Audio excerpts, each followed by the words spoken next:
당신은 제자입니까? 라는 제목으로 말씀을 준비했습니다. 여러분, 돈을 번다, 돈을 만든다, 어느 말이 맞습니까? 우리 돈을 번다라고 이야기하면은 이것은 거래를 전제하고서 이야기합니다. 그래서 돈을 번다 그러면 좀 우리가 필요한 일이지만은 좀 세속적인 그런 의미가 약간 뉘앙스가 있는 듯 해요. 돈을 만든다 그러면은 이 말은 뭐 화폐를 찍어낸다, 코인을 주저한다 그런 의미는 아니죠. 마치 우리가 티를 만든다 그러면은 뭐 티를 생산한다는 의미는 아니고 차를 준비한다 그런 의미가 있듯이 돈을 만든다라는 이 말도 생활에 필요한 것들을 마련하기 위해서 준비한다 그런 이 돈이라고 하는 것이 어떤 가치 통용의 수단이기 때문에 우리가 돈을 만든다는 표현도 괜찮은 것 같아요. 제가 왜 이 말씀 드리는가 하면은 어머니가 자기 그 아이에게 말하기를 내 아빠가 돈을 만들러 가셨다 그렇게 말씀하시더라고요. 그래서 좀 신선하게 와닿았습니다. 그래서 우리가 생활에 필요한 렌트를 내기 위해서 돈을 더 만들어야 되고 또 자동차도 사기 위해서 돈을 만들어야 되고 돈을 만들어야 페이먼트 낼 수도 있고 또 애들 장가 시집 보내려면은 또 결혼 비용도 좀 만들어 두는 것이 필요하기도 하고 또 나이 들어가지고 다시 또 기대해서 안 살려 그러면은 좀 젊을 때 돈을 만들어 두는 것도 필요하리라고 생각을 합니다. 그래서 우리가 열심히 돈을 만들며 살아갑니다. 그럼 여러분 돈을 얼마나 만들어 놓으면은 만족하겠습니까? 끝이 없죠.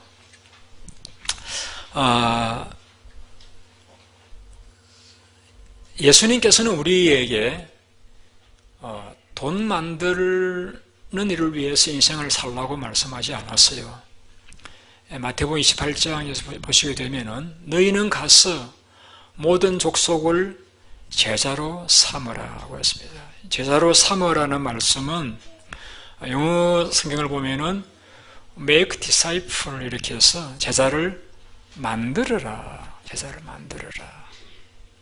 주님은 우리 그리스도인들에게 돈 버는 일이나 돈 만드는 일이 나빠서가 아니라 우리가 더 우선적으로 해야 될 일이 제자를 만드는 데 있기 때문에 주님은 세상을 떠나가시면서 남겨진 제자들에게 말씀하시 제자를 만들어라 라고 했습니다. 그러면은 오늘 우리 교회는 왜 존재하느냐? 물론 여러분들 이렇게 와서 예배드리기 위해서 예배당 건물이 필요하고 또 예배 인도자가 필요하고 우리 예배를 드립니다. 그러면은 예배를 드리는 것이 교회의 존재 목적이었다라고 하면은 주님은 아마도 수십만 명이 들어갈 큰 예배당을 지었어야 했었어요. 그러지 않으셨어요. 주님은 예배당 지으신 적이 없어요. 주님은 세상을 떠나가시면서 단 12명의 제자만 남겨놓고 떠나가셨어요. 그리고 그들을 마지막으로 만난 자리에서 너희는 가서 모든 민족을 제자로 만들어라고 말씀하셨습니다. 제자로 만들어라. 그러면 우리는 주님을 믿는 자들로서 주님이 하라고 하신 일을 해야 되잖아요. 그러면 주님이 하라고 하신 일, 제자 만드는 일을 하고 계시나요? 여러분, 제자가 있으시기나 한가요? 혹은 제자 만드는 일에 관심을 두고 살아오고 계셨는가요? 우리 교회가 제자 만드는 일을 하지 않는다라고 하면은 우리 교회는 간판을 바꾸고 달아야 됩니다. 코리안 레스토랑 인 맨해튼 혹은 코리안 클럽 인 맨해튼 뭐 그렇게 혹은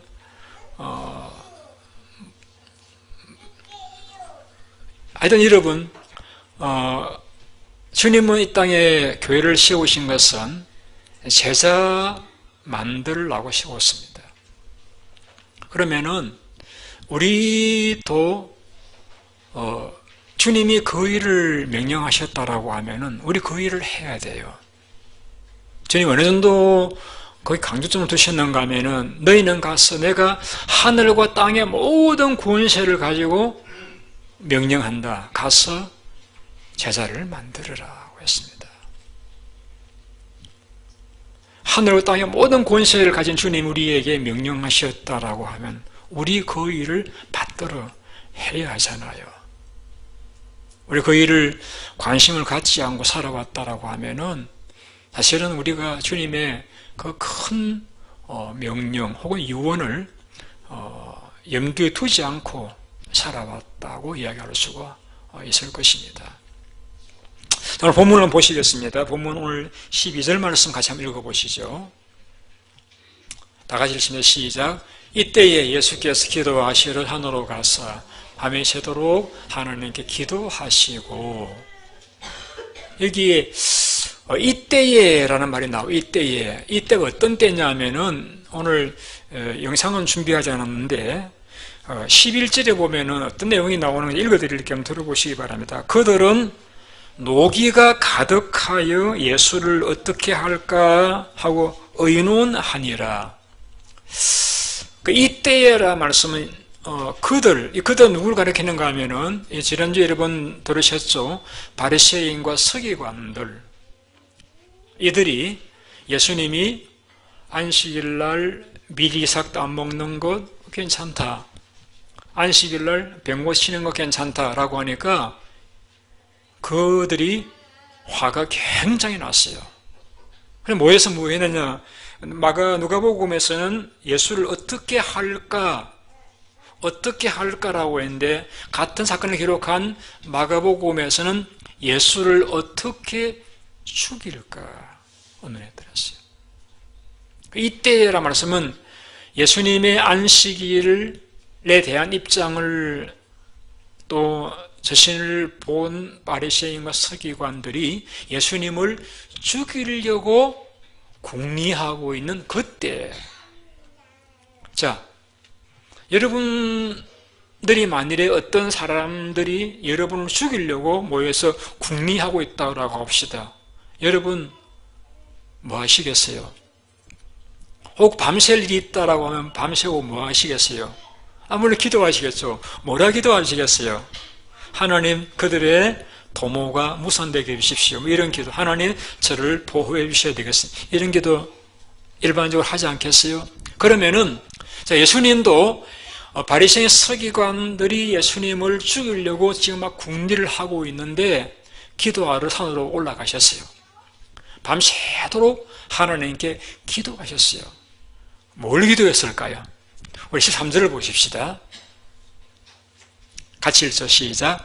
밝음에 그 제자들을 부르사 그중 12를 택하여 사도라 칭하셨으니. 자, 여기에서 주님께서 밤새워 뭘 위해서 기도하셨는가를 알 수가 있죠. 12제자 선택하는 기도를 하셨다는 겁니다. 많은 사람들이 주님을 따르지만 그 중에서 12명을 제자로 선택해서 사도로 세우시기 위해서 그 누구를 제자로 정할 것인가, 그 일을 위해서 밤새워 그 위기의 때에 기도하셨다는 겁니다. 여러분, 밤새워서 혹 무슨 일을 하신 적 있으세요? 밤새워서 여러분 어떤 일을 많이 하세요? 하여튼 여러분, 밤새워 하셨다는 일은 그만큼 절박하다, 중요하다 하는 뜻이잖아요. 주님 밤새워 기도하신 내용이 누구를 제자로 삼을 것인가, 그 일을 위해서 기도하셨다는 겁니다. 왜? 왜 그렇게 그 일을 기도하셨을까요? 그 일이 어떻다고요? 중요하다. 중요하다. 주님은 이제 잠시 후면은 잡혀서 십자가를 지고 죽으시고 부활하시고 구름 타고 하늘나라로 올라가십니다. 그래서 주님은 떠나가실 것이지만 이 땅에 남아있는 수많은 사람들에게 주님이 하셨던 가르치고 전파하시고 고치시고 귀신 쫓는 이 영적인 사역을 감당해 나감으로 말미암아 마귀가 지배하고 있는 세상에서 마귀 세력은 물러가고 하나님이 다스리시는 세계가 건설되고 확장되어서 나가는 일이 계속되기를 원하셨어요. 주님이 하셨던 그 사역이 전성되기를 원하셨던 것입니다. 주님께서 예배당만 크게 지어놓으면 자동적으로 그 문이 해결될 것 같으셨으면 예배당을 수십만 명 들어가는 큰 예배당을 지으셨어야 돼요. 그러나 여러분, 우리가 이 예배당 씁니다. 우리 예배당 우리가 지은 건 아니에요. 어떤 미국인들이 지었다가 이 예배당을 관리해 나갈 분들이 없었기 때문에 우리가 사서 들어와서 쓰고 있는 거예요. 그러니까 중요한 거는 사람이에요. 사람이 중요해요. 주님의 뜻은 수많은 인생들이 예수를 믿고 구원받고 하나님의 복을 깨닫고 예수를 믿어서 죄를 용서받고 그 삶이 천국의 삶을 살기를 원하시지만은 그 일을 이끌어 나갈 사람이 없다라고 하면은 그 일은 성취될 수가 없잖아요. 그래서 주님은 떠나가시지만은 주님이 하시던 그 일을 가르치고 전파하시고 고치시고 귀신 쫓는 그 사역을 감당해 나갈 사람들이 필요하시기 때문에 그 많은 따르는 무리 가운데서 12명을 제자로 선택하시는데 그 일을 위해서 밤새고 기도하셨다는 것입니다. 제자를 세우는 그 일을 위해서 밤새고 그 위기의 때에 기도하셨다는 겁니다. 그 일이 대단히 중요하기 때문에 오늘 교회는 그 일을 하라고 주님이 이뤄놓으신 기관이기 때문에. 자, 여러분 생각에는 그러면 그렇게 중요한 제자를 선택하는 일이라고 하면은 12명만 세우지 말고 한 12,000명쯤 세웠더라고 하면은 보다 빨리 세상이 복음화될 수 있지 않았을까? 이런 질문도 들 수 있잖아요. 또 주님이 세워놓으신 분들을 보니까 보면 다들 별 볼 일 없는 분들이에요. 고기를 잡던 어부였던 사람 베드로와 안드레 또 요한 야고보 늘 누가 주님께서 왕이 되면은 그 좌우편에 앉을 것인가 그 자리에 서로 쟁탈전하느라고 예수님 앞에서 다투기나 하는 자들 또 전력이 돈이나 거두어서 입마에 포켓하던 그러한 전력이 있는 마태 같은 사람 또 시몬 운동권자이잖아요. 제대로 좀 계산이 밝고 좀 분별이 있는 사람은 한 사람밖에 없어요. 누굽니까? 가룟 유다. 아니 그 당시에는 그러면은 제대로 된 사람이 그렇게 없었는가?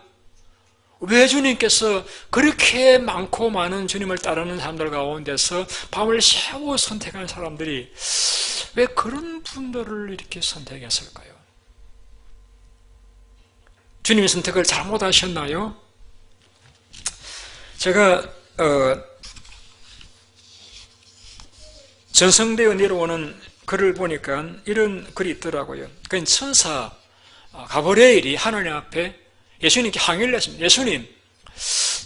예수님이 세워놓고 교회를 맡기고 오신 그분들 보니까 다 별 볼 일 없는 분들인데 그분들 데리고 되겠어요? 그분들이 교회를 세워나가겠어요? 차라리 예수님 그분들 말고 천사를 땅 끝까지 보내어서 복음을 전하면 어떻겠어요? 그 말에 대해 예수님께서 됐다, 충분하다. 그들이면 충분하다라고 이런 시야에 거절을 했다 그래요. 이건 만든 이야기 이런 것 같은데 하여튼 그랬다 그래요.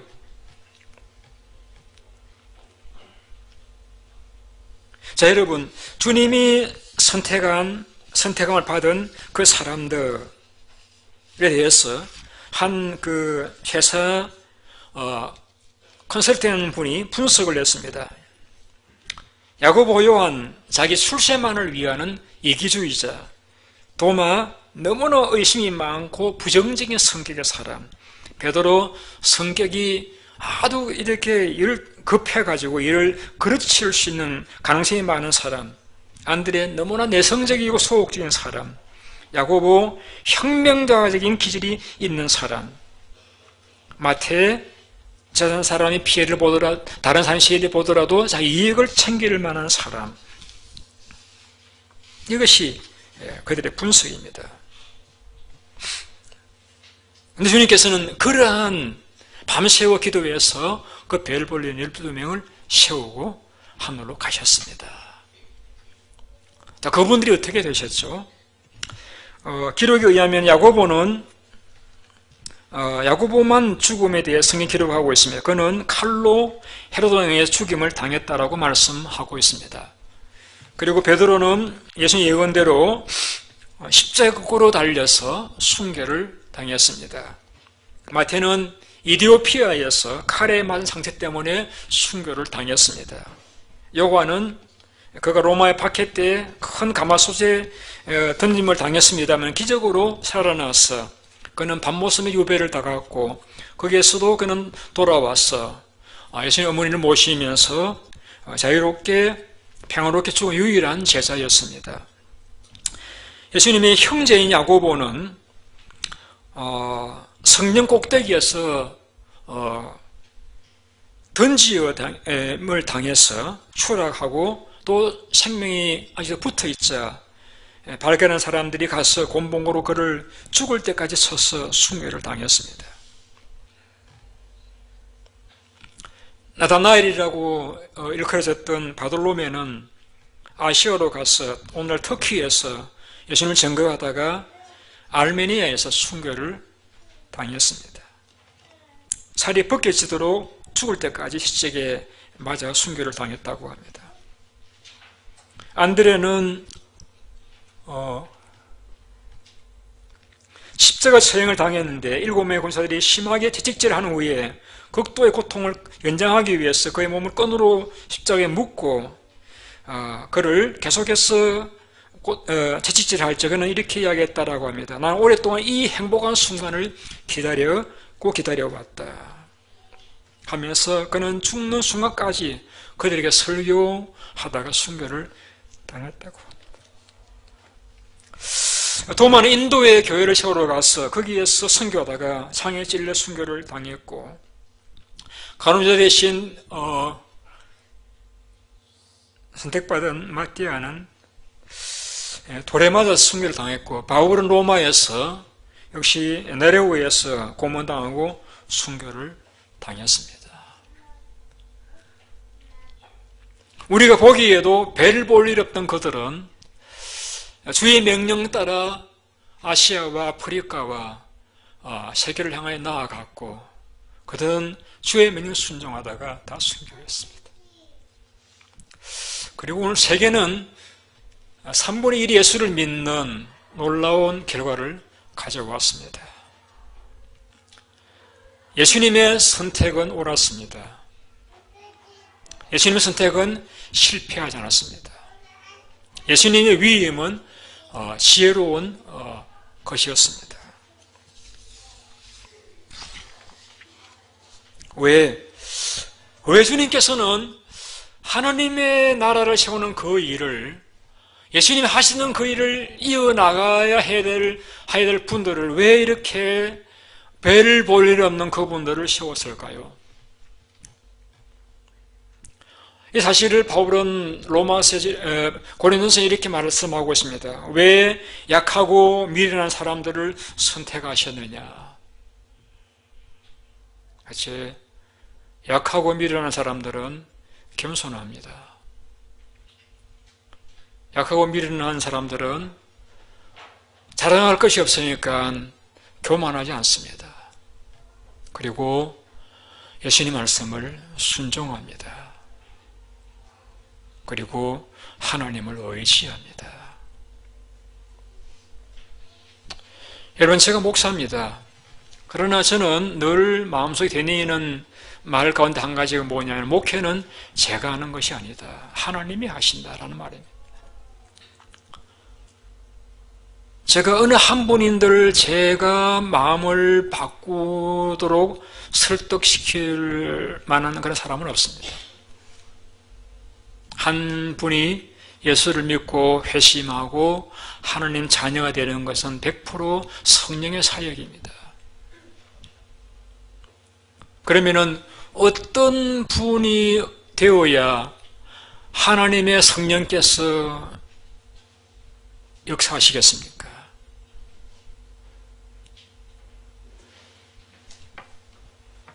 미련하고 약한 자, 그래서 하나님을 의지할 수밖에 없는 자, 하나님을 앞세우고 하나님을 높이는 자, 하나님 말씀이라고 하면 전적으로 순종하는 자, 그런 자를 하나님은 사용하셔서 그의 일을 이루어 가시는 것입니다.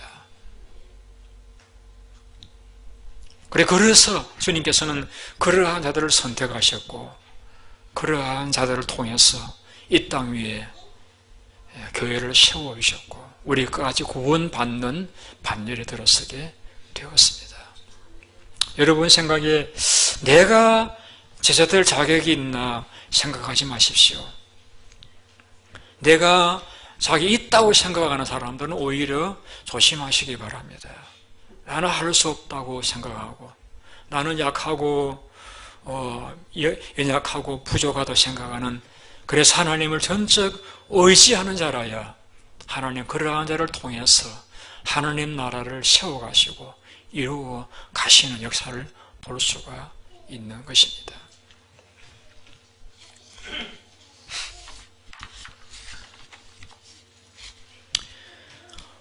주님은 우리에게 이렇게 말씀했습니다. 너희는 가서 모든 족속으로 제자를 삼으라. 우리는 그 명령을 받은 사람들입니다.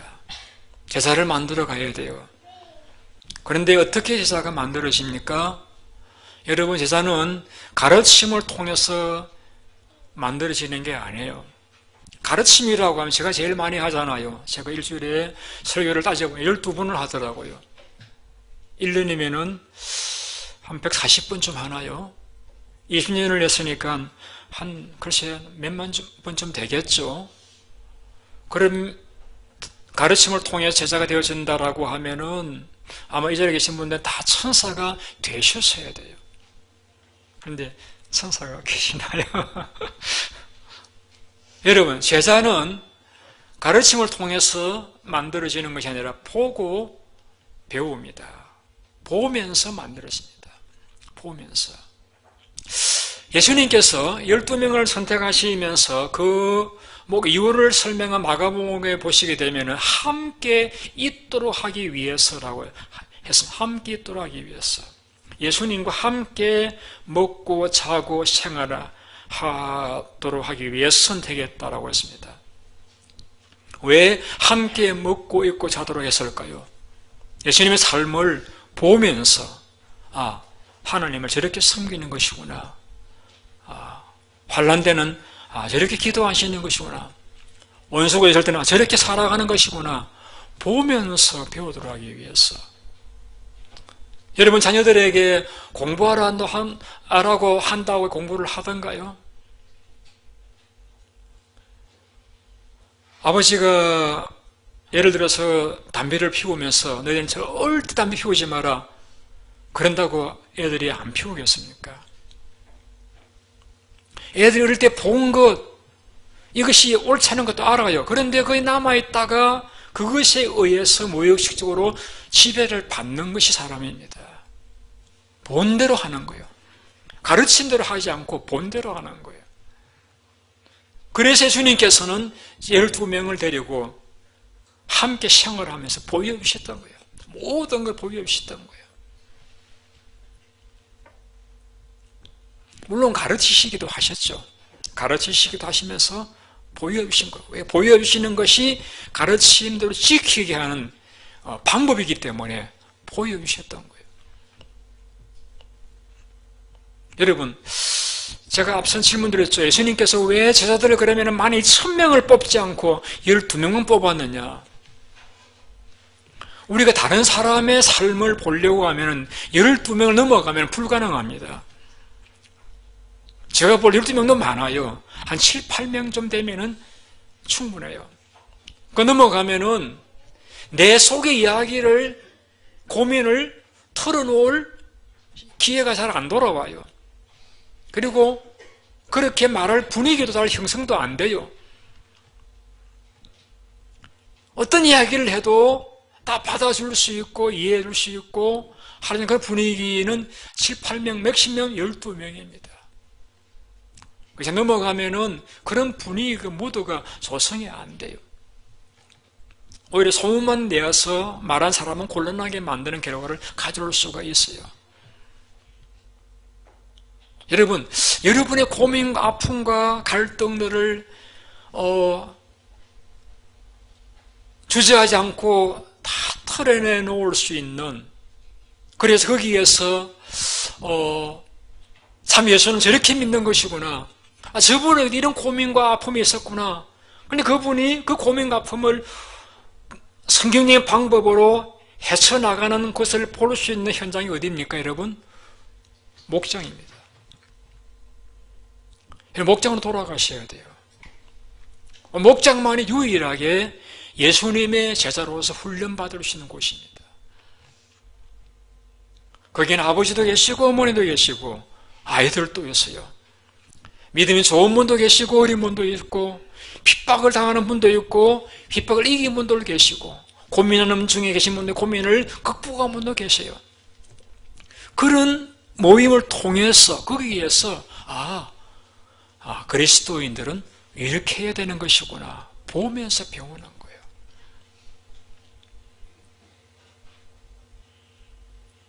간혹 저는 오신 지 얼마 안 되신 분들이 발굽복에 걷어붙이고 부엌에 들어가시는 분들 보면은 틀림없습니다. 그 목장의 목자가 그 일을 하셨기 때문에 당연히 이렇게 하시는 겁니다. 또 새로 오신 분들, 섬기시는 분들 보면은 틀림없이 그분이 처음 왔을 적에 먼저 오셨던 분들이 섬기는 거 보셨기 때문에 그렇게 하시는 거예요. 목장이 오늘날 유일하게 우리가 보고 배울 수 있는 현장입니다.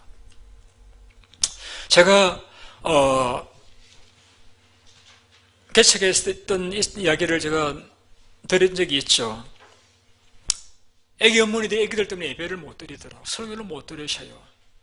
그래서 제가 주간에 애기 어머니들만 부르러 모아가지고 집사람으로 하여금 애기를 보게 하고 그 어머니들에게 성경을 가르쳤어요. 근데 한 3년 지나가니까 그 애기 어머님들이 놀랍게 변화가 되더라고요. 교회에 충성된 일꾼들이 되어가지고 교회를 짊어지고 나가더라고요. 제가 이곳에 와서 우리 지금의 권사님들을 토요일마다 맥도날드 함께 같이 나누어 먹으면서 10개월짜리 성경 공부 교재를 가지고 3년을 같이 공부를 했습니다.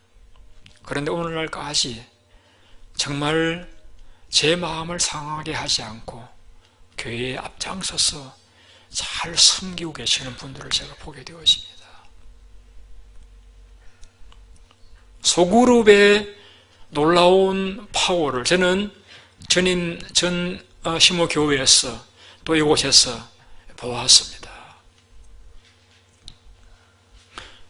누가 이렇게 처음 하셨나요? 예수님께서 다 12명 데리고 함께 산으로 가시고 바다로 가시고 함께 기적을 행하시고 신방 가시면서 그들에게 보여주셨습니다. 그래 그들을 주님께서 제자로 훈련시키셨던 것입니다.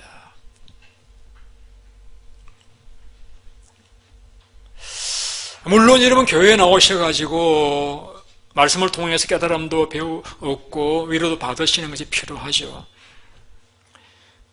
물론 교회가 선교하기 위해서 우리가 선교사를 파송하기도 해야 됩니다. 그러나 1차적으로 교회는 제자를 만드는 곳이 되어져야 됩니다. 그 만드는 일이 가능한 장소는 유일하게 교회에서 목장밖에 없습니다. 목장 가셔야 돼요. 거기에서 여러분들로 훈련 받으셔야 돼요. 여러분 주님께서도 가장 가까운 원수가 집안 식구라고 했는데 목장 가기 싫을 때가 있죠. 왜? 보기 싫은 사람이 있으니까. 근데 여러분 진주가 어떻게 만들어지나요?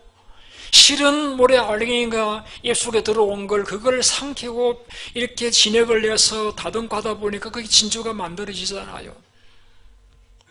목장에는 그런 곳입니다. 때로는 가기 싫을, 얼굴 보기 싫은 분들이 있을 수 있어요. 그러나 그런 가운데서 하나님을 의지하고 또 먼저 믿은 분의 모습을 보면서 우리는 예수님의 사람으로 만들어져 가는 것입니다.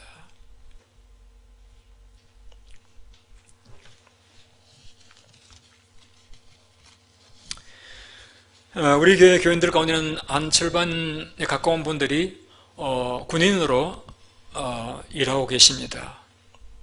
여러분 늘 대포 소리 들리고 송소리 들으시죠? 뭐 하는 중일까요? 훈련 받습니다. 훈련을 통해서 군인다운 군인이 만들어집니다. 목장이라는 그 환경에서 제대로 훈련받지 못하면은 예수님 제자가 될 수가 없습니다.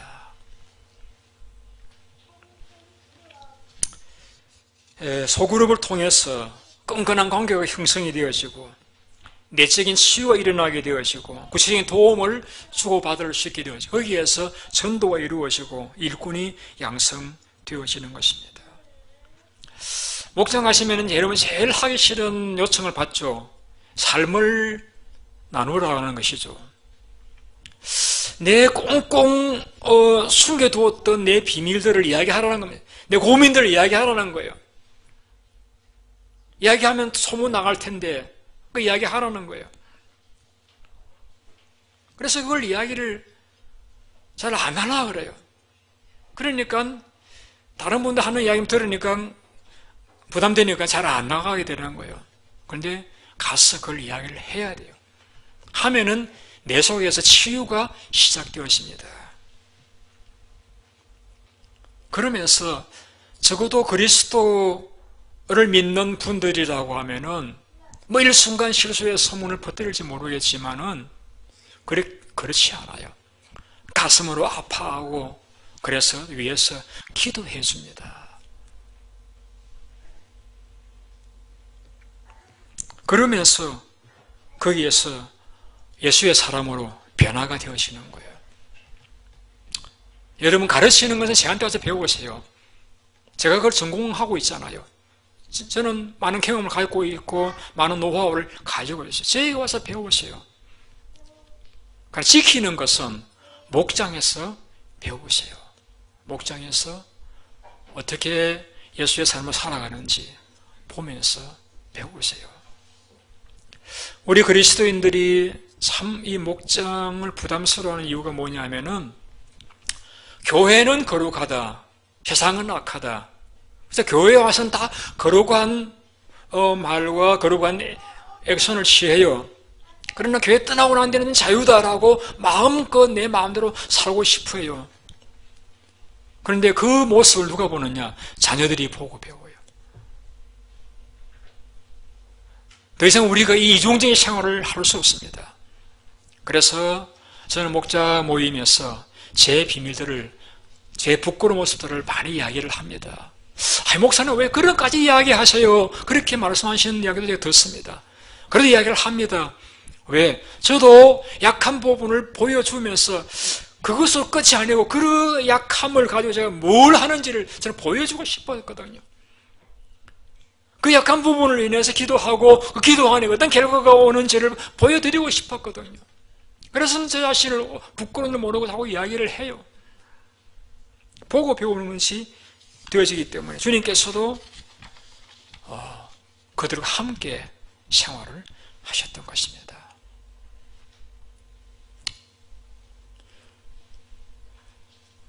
설교 결론입니다. 여러분,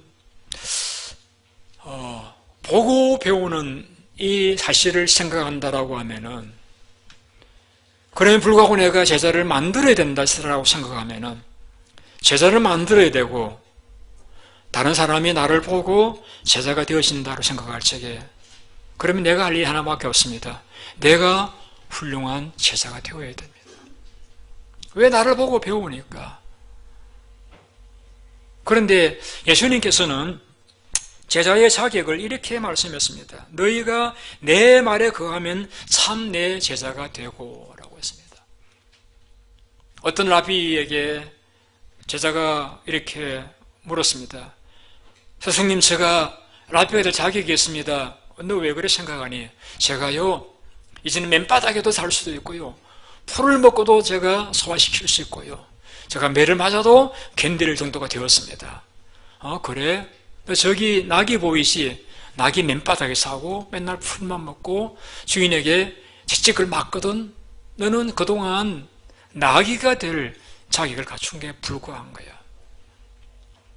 예수님의 제자라고 하는 것은 첫째 거듭나야 됩니다. 성령에 의해서 거듭난 체험을 가져야 돼요. 그리고 거듭난 자는 절대적으로 예수님 앞에 순종해야 됩니다. 순종이 참 제자의 증거입니다. 한번 알렉산더가 그의 군대를 일부를 이끌고 어떤 나라를 점령하기 위해서 갔습니다. 그리고는 그 왕을 만나서 제안을 했습니다. 분명히 당신은 전쟁하면 진다. 그러니까 그 생명을 잃는 손해를 보지 말고 항복을 해라 라고 했습니다. 그 왕이 보니까 알렉산더의 군대가 숫자가 많지를 않거든요. 그러니까 이기를 수 있겠다는 마음이 들어가지고 도대체 이 군대 가지고 우리를 이긴다고 장담하는 근거가 뭐냐 물었습니다. 그래서 그 알렉산더 그 왕에게 우리 군대가 얼마나 용맹한지 내가 보여주겠다라고 하면서 전 부하들에게 일렬로 서게 했습니다. 그리고 절벽을 향해서 낭떠러지로 전진하라고 했습니다.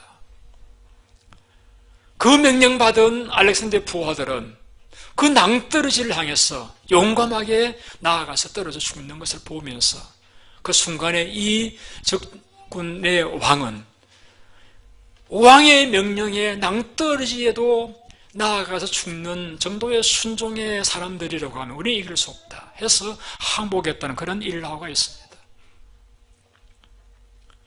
이렇게 사람관의 명령에 죽음의 무릎에서 순종한다라고 하면은 온 천지를 만드신 하나님의 명령에 순종하는 자라야 예수의 제자라고 이야기할 수 있지 않겠습니까?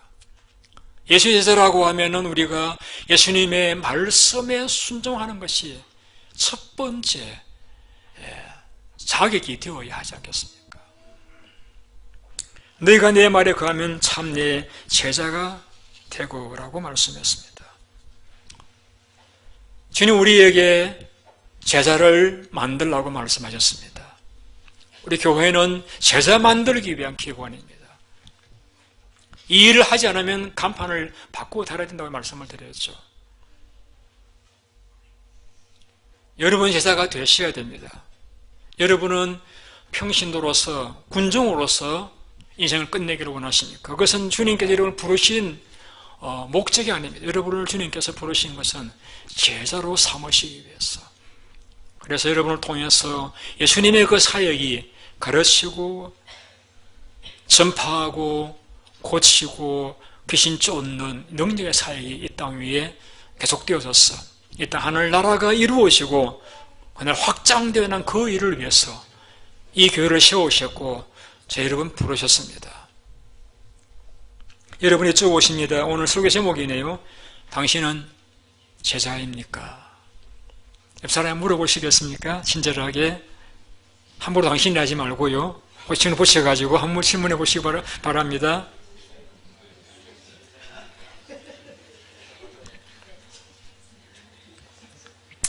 우리 기도하겠습니다.